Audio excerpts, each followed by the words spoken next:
I pulled into the Green Valley Community Center parking lot and scared the crap out of 5 senior citizens.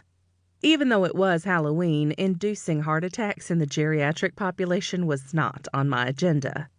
Unfortunately for everyone within earshot, my truck made a ghastly, high-pitched whining sound. This happened whenever it idled.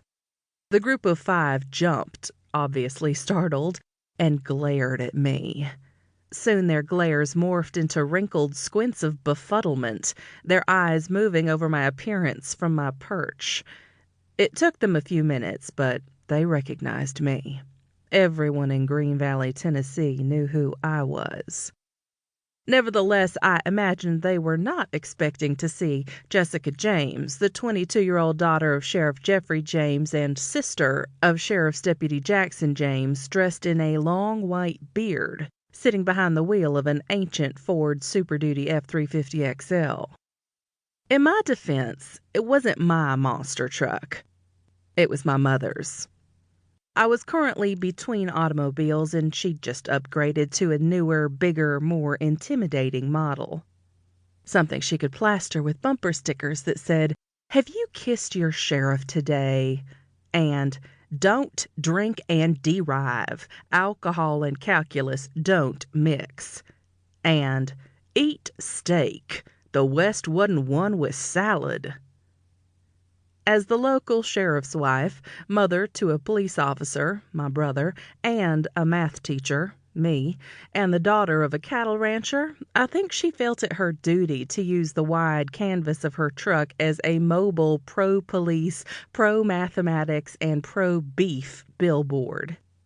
I waited patiently for them to look their fill, giving them a small smile they wouldn't see behind my beard. Being stared at didn't bother me much. After a few more minutes of confused gawking, the gang of seniors shuffled off like a herd of turtles toward the entrance to the community center, casting cautiously confused glances over their shoulders. Duane. I knew the exact moment I fell for Jessica James. I remember it clear as day. Even though I hadn't set eyes on her for years, time and distance hadn't dulled the memory. The constancy of my regard for Jessica just made her presence now in Green Valley feel transitory, like she was slipping through my fingers. I was 16. She was 14. I'd shoved her off a dock into the river behind our house. Instead of screaming or freaking out like a stupid girl, she'd grabbed my leg on her way down and pulled me under too, dragging me out to the middle. I was in my swim shorts and she was in her Sunday school dress. While we were struggling under the water, she'd pulled my shorts down and off, then escaped. Seeing as how she'd been on the swim team since elementary school, she was the better swimmer, even in a Sunday school dress. Jessica had climbed onto the bank. Her blonde hair had been wet, tangled around her face, down her back. Her white dress had clung to her body, making every young curve visible, and she'd taken off. She'd always been real pretty, but so had lots of other girls. Spitting mad, I ran after her, not caring one lick that I was naked. I'd caught her easily enough. I was the better runner, faster, and tackled her to the ground. I'd pinned her hands above her head and searched them. They were empty. "Where are my shorts?" I demanded, furious. Her body had shook beneath mine. She was laughing.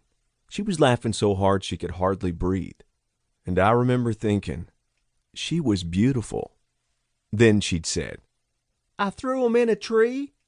I'd watched her, again losing her breath to laughter, and I couldn't stop my smile. "You threw 'em in a tree?"